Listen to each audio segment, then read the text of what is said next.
오늘 우리에게 주시는 하나님 말씀은 사도행전 4장 13절부터 22절까지의 말씀입니다.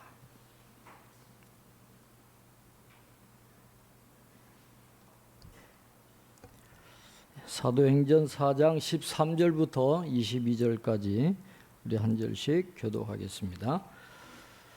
그들이 베드로와 요한이 담대하게 말함을 보고 그들을 본래 학문 없는 범인으로 알았다가 이상히 여기며 또 전에 예수와 함께 있던 줄도 알고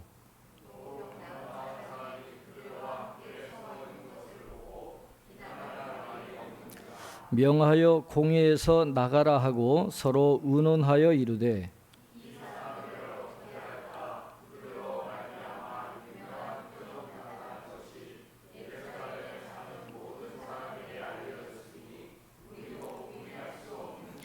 이것이 민간에도 퍼지지 못하게 그들을 위협하여 이후에는 이 이름으로 아무에게도 말하지 말게 하자 하고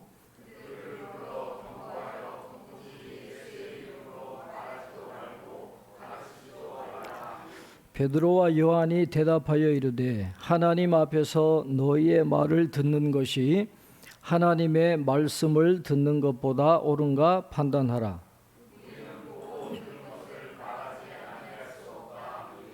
관리들이 백성들 때문에 그들을 어떻게 처벌할지 방법을 찾지 못하고 다시 위협하여 놓아 주었으니 이는 모든 사람이 그 된 일을 보고 하나님께 영광을 돌립니다.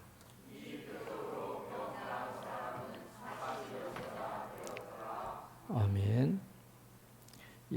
교회 소식 주보를 참고해 주시기 바랍니다. 광고해 드린 대로 오늘 예배 후에 재직회가 있겠습니다.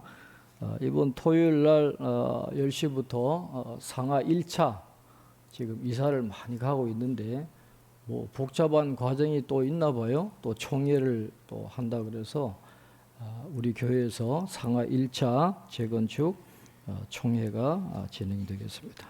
참고해 주시길 바랍니다.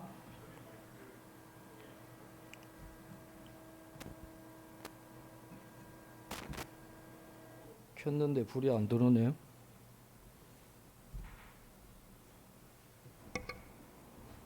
됐죠? 예. 오늘 이 말씀은 우리가 잘 아시는 대로 어떤 한 기적을 배경으로 하고 있습니다. 40년이 넘도록 걷지 못하고 성전 문 앞에서 구걸하던 그 거지와 같은 그 사람이죠. 비참한 인생을 살아가던 그 사람에게 은과 금은 내게 없거니와 내게 있는 이것으로 내게 주노니 나사렛 예수 그리스도의 이름으로 걸으라. 손으로 잡아 당기니까 40년 동안 걷지 못하던 사람이 걸어다니고 뛰어다니고 성전으로 들어가지 못하고 문 앞에 있었다라는 것은 불의했기 때문에 그래요. 이스라엘 그 장로들이 만들어 놓은 그 전통에 따라 보면 불의한 자기 때문에 성전에 들어가지를 못했어요. 그런데 예수님이 치유의 이름으로 기적이 일어나니까 성전에 들어가서 자신이 그 나음을 하나님께 찬양하는 그런 놀라운 기적이 일어난 것을 배경으로 하고 있죠. 이 기적은 많은 것을 우리에게 알려주고 있습니다. 예수 그리스도의 이름의 능력을 이 기적은 보여주고 있죠. 십자가에서 죽으실 때 모든 게 다 끝난 줄 알았는데 다시 부활하셔서 승천하셔서 하나님의 우편에서 지금도 다스리고 계신다. 지금도 능력으로 역사하고 계신다 하는 것을 그 기적은 우리 가운데 보여주고 있습니다. 그때는 신약 성경이 아직 없던 때잖아요.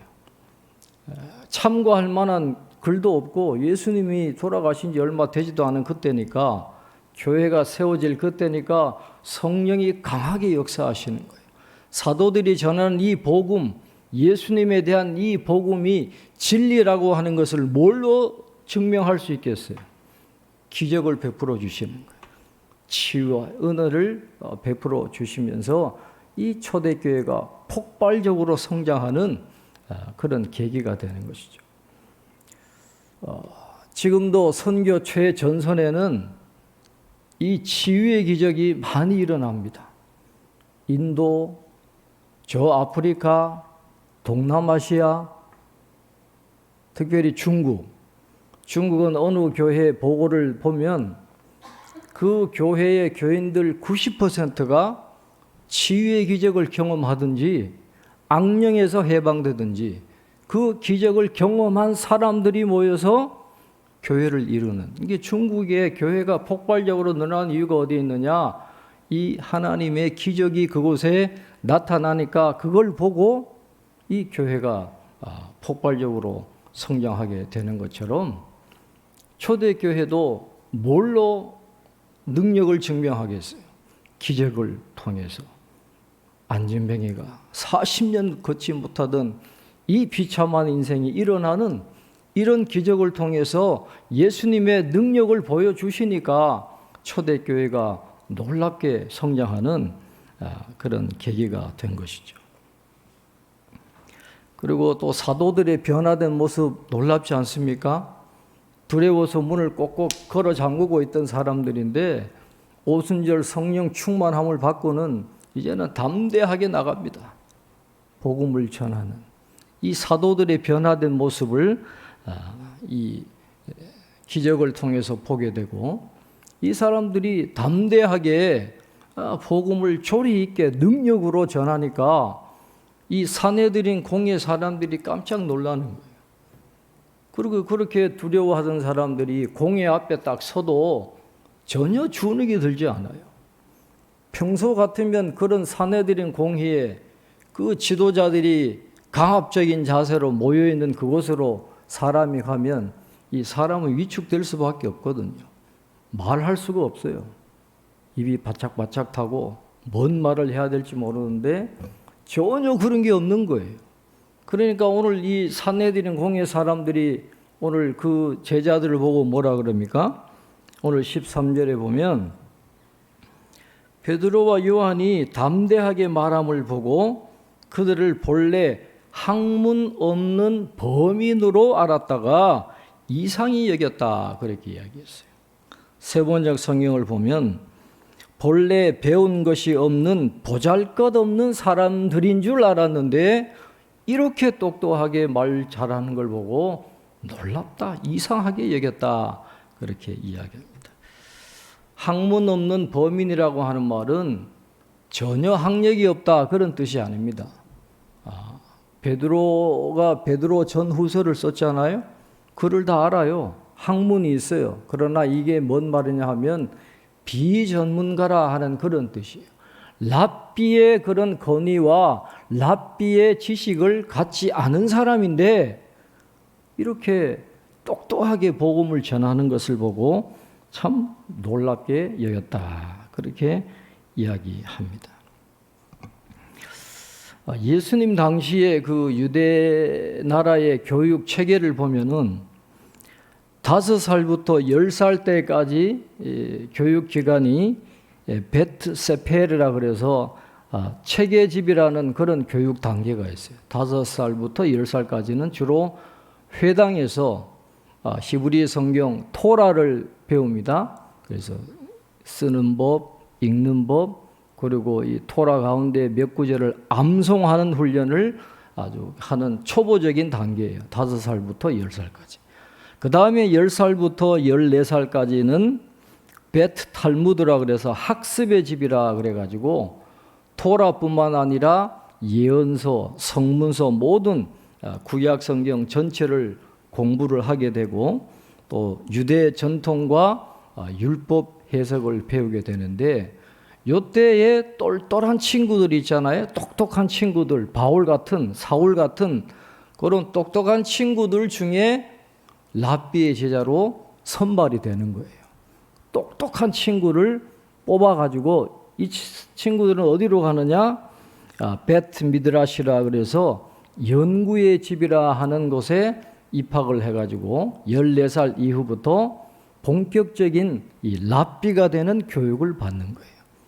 랍비가 멘토가 돼가지고 그들을 랍비로 길러내는데, 그러니까 베드로나 요한은 이 마지막 단계, 랍비가 되는 단계는 밟지 않았지만 그 전의 단계는 다 밟았어요.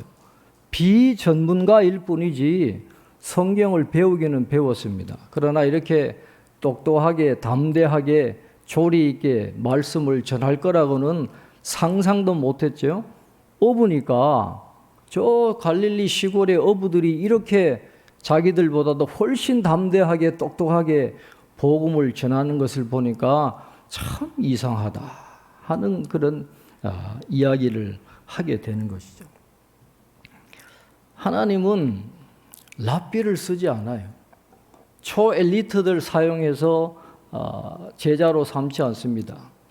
어부들, 또 세리, 또 열심당원, 가룟유다 이런 사람들, 약한 자를 들어서 강한 자를 부끄럽게 하시는 그런 하나님이니까 우리 인간적인 관점으로는 이 새로운 공동체를 세우려면 좀 뭔가 좀 외형적으로 그럴듯한 사람들을 세워서 시작할 텐데 하나님은 그러지를 않아요. 평범한 비전문가들을 세워가지고 성령 충만하게 해가지고 담대하게 복음을 전하게 하시는 그런 모습을 보게 됩니다. 그런데 문제는 이 베드로와 요한을 그대로 내버려 두면 앞으로 계속해서 이들이 기적을 행할 것이고 또 담대하게 예수님에 대해서 전하게 되면 사람들의 관심이 누구를 따라가겠어요? 지금까지는 산헤드린 공회원들을 최고로 알고 그들의 권위에 순종하고 그들이 만들어 놓은 체계에 전적으로 순종하면서 따라가는 게 이스라엘 그 유대 사회의 질서인데, 그 모든 게 다 제자들에게로 다 옮겨가게 되면 자신들이 누리던 기득권을 다 잃어버리게 되잖아요. 이건 절대로 용납이 안 되는 거예요. 기적이 중요한 게 아니에요. 그 불쌍한 영혼이 다시 살아났다? 이 사람들은 전혀 관심이 없는 거예요. 내가 누리고 있는 이걸 붙잡아야 되는데 이 눈에 가시 같은 이 베드로와 요한 이 제자들 이를 어떻게 가만 놔두겠어요? 그러니까 어떻게 처리할까 고민에 빠지게 되는 거죠. 그런데 병난 사람이 그 앞에 같이 있으니까 40여 세 동안 걷지 못하던 사람, 모든 사람이 안진뱅이라는 걸 다 아는데 그 사람이 일어서서 지금 같이 있으니까 뭐라고 비난할 말이 없다 그랬어요. 눈앞에 그 사람이 서 있으니까. 그러니까 15절에 보면 명하여 공회에서 나가라 하고 서로 의논했다 그랬어요. 베드로와 요한을 내보내고 자기들끼리 이 사람들을 어떻게 처리할까? 이 표적이 분명히 일어났는데 사람들이 다 아는데 이걸 어떻게 해결할까? 자기들끼리 논의했다 그랬는데, 여러분 이걸 어떻게 할까요? 베드로와 요한이 나왔는데 저 자기들끼리 비밀스럽게 이 의논한 걸 어떻게 누가가 알고 기록을 했겠어요? 거기에 우리가 추측하기로는 가말리엘이 있었잖아요. 가말리엘. 그래서 이 가말리엘이 나중에 이 일에 대해서 그의 제자 사울에게 이야기했을 것이고, 이제 바울이 되잖아요. 이 바울에게서 누가가 아마 이 내용을 듣고 사도행전에 기록했을 것이다. 그렇게 우리가 생각을 하고 있습니다. 그러니까 부인할 수가 없잖아요. 눈앞에 증인이 있으니까 부인할 수는 없고 어떻게 하면 이 문제를 해결할까 깊이 고민하는 그런 모습이 나오는데, 이제 그들의 결정사항이 무엇입니까? 자, 우리 17절, 18절 한번 같이 읽어보겠습니다. 그들이 머리를 써서 생각해낸 거예요. 17절, 18절 같이 읽겠습니다. 이것이 민간에 더 퍼지지 못하게 그들을 위협하여 이후에는 이 이름으로 아무에게도 말하지 말게 하자 하고 그들을 불러 경고하여 도무지 예수의 이름으로 말하지도 말고 가르치지도 말라 하니. 오직 이들의 관심은 이걸 숨기는 거예요. 어떻게든지 못 전하게 하는 거기 때문에 경고하고 위협하고 예수의 이름으로 말도 하지 말고 가르치지도 말고 그렇게 하라, 이렇게 이야기합니다. 자, 그 결정을 들은 베드로와 요한이 어떻게 이야기하겠습니까? 우리 19절, 20절 우리 한번 같이 읽겠습니다. 19절, 20절입니다. 베드로와 요한이 대답하여 이르되 하나님 앞에서 너희의 말을 듣는 것이 하나님의 말씀을 듣는 것보다 옳은가 판단하라. 우리는 보고 들은 것을 말하지 아니할 수 없다 하리. 전혀 주눅 드는 게 없어요. 핍박하든지 말든지 죽이든지 말든지 너희의 말을 듣는 게 옳으냐, 하나님의 말씀을 듣는 게 옳으냐, 너희들이 판단해보라는 거예요. 그리고 이런 말을 하잖아요. 우리는 보고 들은 것을 말하지 아니할 수 없다 그랬어요. 경험했거든요. 나사렛 예수 그리스도의 이름으로 일어나 걸으라 손으로 자기가 땡겨줬기 때문에 그걸 일어나는 걸 봤어요. 보고 들었어요. 경험했어요. 직접 목격이 했는데 어떻게 그것을 입 다물고 있으란 말이냐. 성령 충만한 그들은 그럴 수 없다. 그렇게 이야기를 하고 있는 거죠. 이 마이클 그린이라고 하는 분이 초대교회의 복음전도라고 하는 책을 썼는데 우리가 좀 참고할 만한 내용이 있습니다. 한번 잘 들어보세요. 초대교회 성도들은 복음을 단순히 귀로만 들은 것이 아니라 그 복음이 실제 능력으로 역사하는 것을 지켜보았고 그 복음의 감동을 받아 반응했다 그랬어요. 하지만 서구 교회는 지나치게 말에 의존하면서 성장해왔고 성령의 능력에 별로 의존하지를 않는다 그랬어요. 주님의 권능을 나타내는 공동체가 되기보다는 끝없이 말만 하는 공동체가 되고 말았다. 이 서구 교회를 비판하는 시각으로 그렇게 본 거예요. 그러면서 우리는 하나님의 나라는 말에 있지 아니하고 오직 능력에 있다는 사실을 기억해야 한다 그랬습니다. 지금도 교회가 하나님의 성령에 의존하면 하나님이 오늘도 그 백성 가운데 활동하고 계심을 믿는 곳에서는 또 하나님께서는 훌륭한 성품뿐만 아니라 영적인 능력까지도 주신다라고 믿고 기도하는 곳에서는 신약 성경에 나오는 은사와 기적들이 지금도 그 백성 가운데 나타나고 있는 것을 볼 수 있다. 그렇게 이야기하고 있어요. 전 세계에서 가장 빠르게 성장하는 기독교 공동체가 있다면 오순절 순복음 교회다 그랬습니다.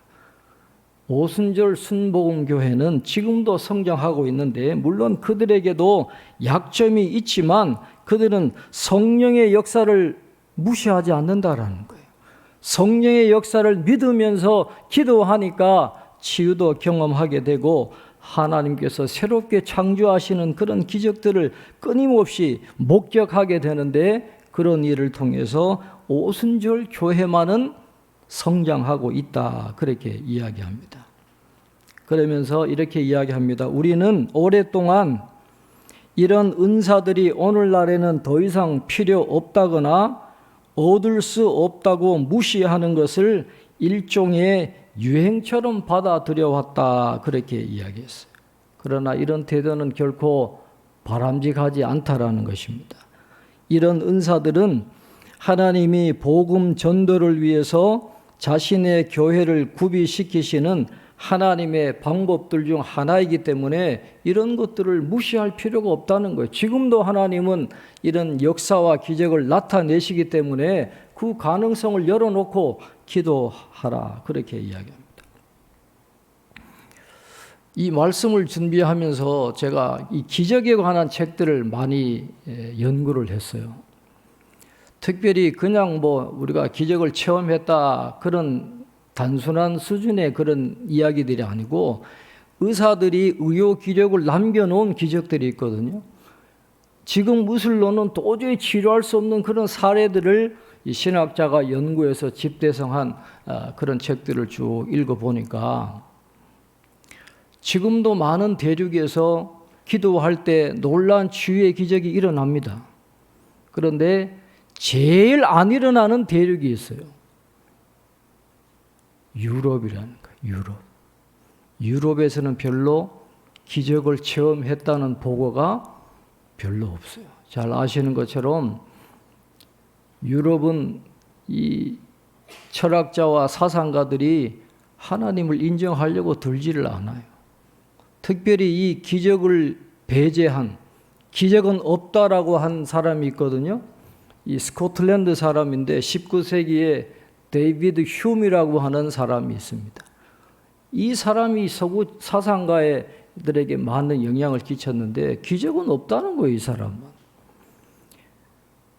기적이라고 하는 것은 자연법을 위반하는 건데 자연 법칙을 위반하는 것은 있을 수 없다는 거예요. 그래서 이 사람은 하나님은 자연법 안에 가두어 버렸어요.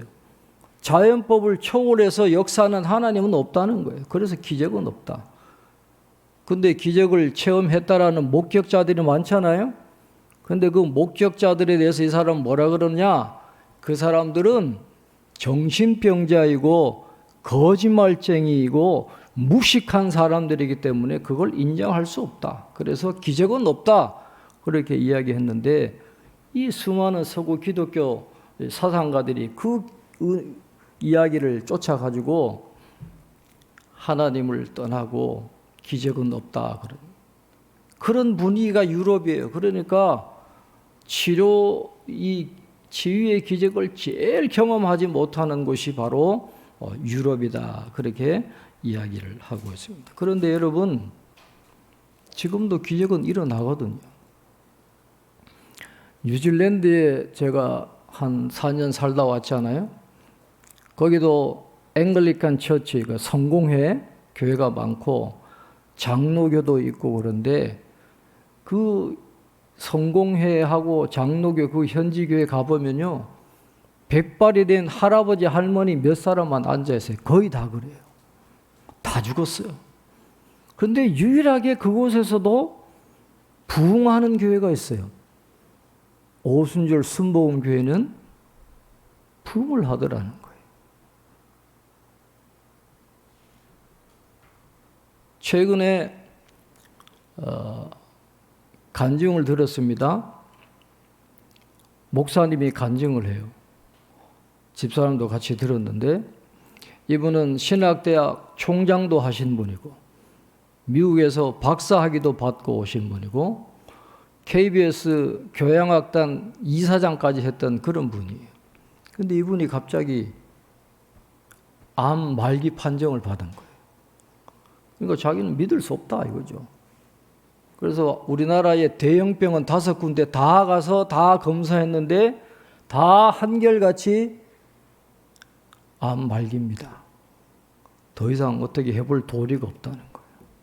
그래서 마지막에 요즘에 그 세브란스 병원에 가면 그 중성자 치료하는 게 있잖아요.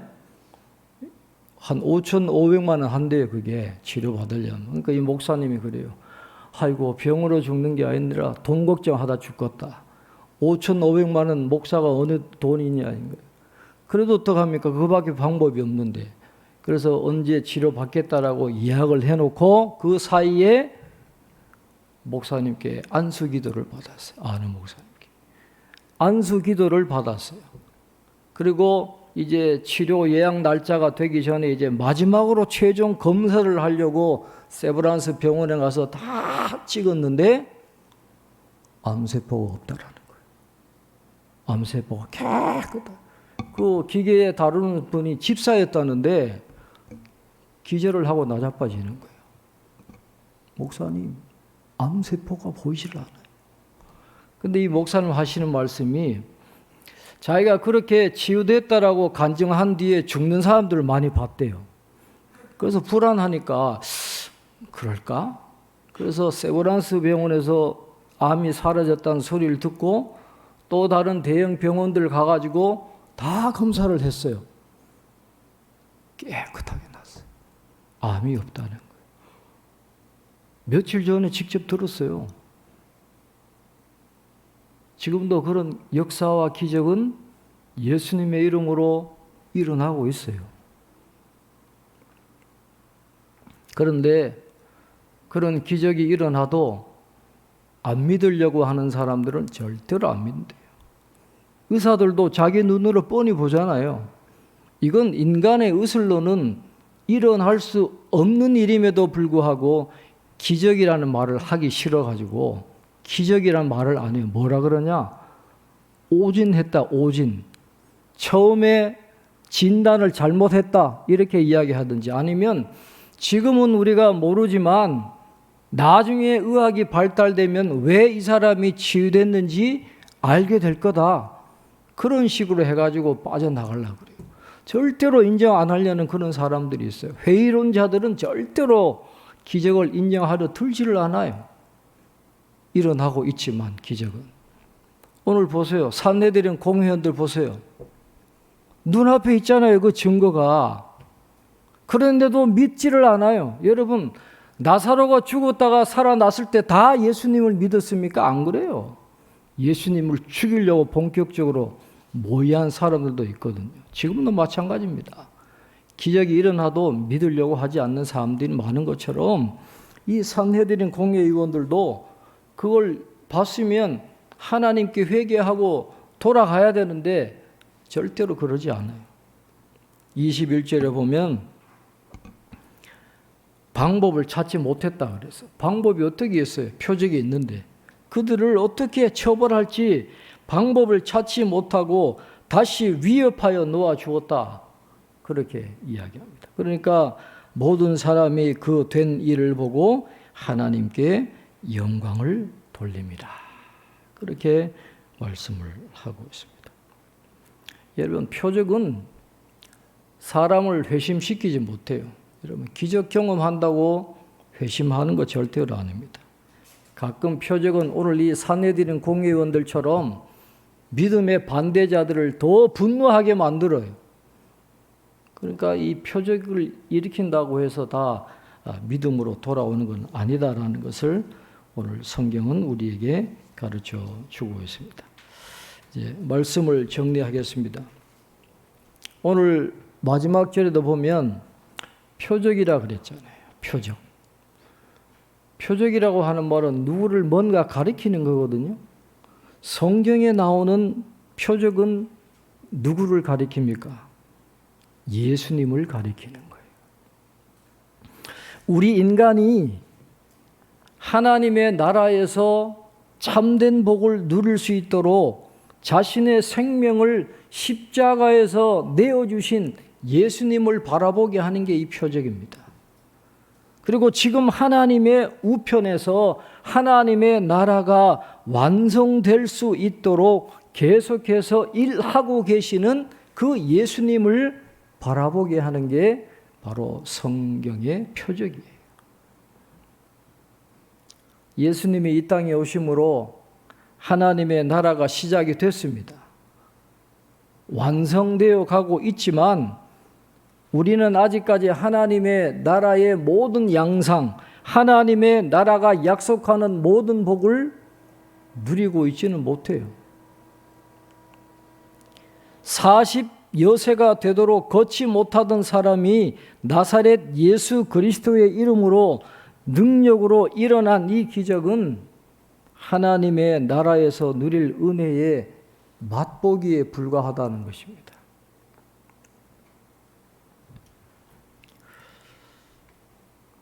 모든 성도들이 기도할 때마다 기적을 경험하는 건 아니죠. 우리가 기도한다고 다 그런 기적을 경험하는 건 아니에요. 그러나 기적을 경험하지 못한다고 해서 그 사람의 믿음이 약해서 그런 것이냐? 절대로 그렇지 않다라는 거예요. 죽고 사는 것, 치유되고 안 되는 것은 하나님의 전적인 주권적인 은혜에 달려 있는 거예요. 하나님이 살려주시면 살아나는 것이고 하나님이 데려가시면 가는 거예요. 고쳐주시면 치유되는 것이지만 치유하지 아니하시면 그냥 죽는 겁니다. 그 기적 이야기들을 쭉 보니까 어떤 사람이 암에서 기도로 치유가 됐어요. 그런데 2달 뒤에 다른 병으로 죽었어요. 아버지는 기도를 통해서 암에서 치유가 됐는데 아들이 암으로 죽었어요. 어떤 기도에는 하나님 응답하시지만 어떤 기도는 응답하시지 않아요. 이걸 어떻게 이해할 수 있어요? 내가 기도할 때마다 기적이 일어나면 좋겠는데, 아픈 몸이 일어나면 좋겠는데, 기적이 일어나면 좋겠는데 하나님은 그렇게 역사하시질 않아요. 하나님의 주권에 달려있다라는 거예요. 그래서 신약 성경에 기록된 이 기적은 우리에게 이런 메시지를 줍니다. 하나님의 약속, 그것을 신뢰하라는 거예요. 지금 당장은 우리 기도가 응답되지 않을 수도 있어요. 병이 치료되지 않을 수도 있어요. 그러나 하나님의 나라에 들어가게 되면 더 이상 질병이 없고 죽음이 없고 애통이 없고 새로운 곳에서 우리의 모든 눈물을 닦아주시는 그 하나님의 놀라운 은혜를 우리가 경험하게 될 것을 이 기적이 미리 보여주고 있기 때문에 변함없이 주님을 신뢰하면서 살아가야 된다라는 것입니다. 치료가 되든 치료가 되지 않든 기도에 응답해 주시든 당장 기도에 응답해 주지 아니하시든 큐티인에 나오는 것처럼 하나님은 100% 오르시다라고 하는 이 믿음을 가지고 변함없이 지금도 일하시는 하나님을, 주님을 신뢰하면서 살아가는 것이 오늘 우리의 올바른 믿음의 자세다라는 것을 오늘 성경은 우리에게 가르쳐 주고 있습니다. 지금도 일하시는 주님, 그 주님을 우리가 바라보면서 남은 여생, 믿음의 여정을 잘 달려갈 수 있는 저와 여러분이 될 수 있기를 바랍니다.